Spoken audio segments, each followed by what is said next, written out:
during his feedback streams, I'm always consistently impressed as to how quickly he can get good results.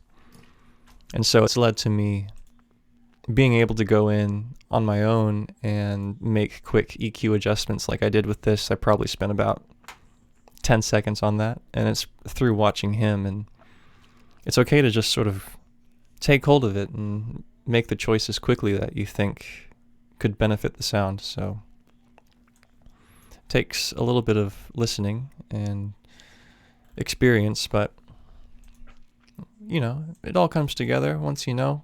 I think the big takeaway is people's inclination. At least a lot of people are inclined to make very surgical EQ choices, and which, if anything, that might be indicative of not choosing the right sound initially. So it's a tough road, but if you make the right compositional choices, it's a lot easier, and choosing the best sounds that you can. So, and what that means differs depending on the project, but it's rough, man. It takes a while. It takes a while to learn this stuff.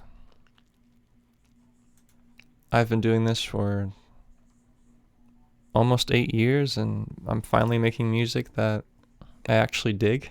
So it's crazy.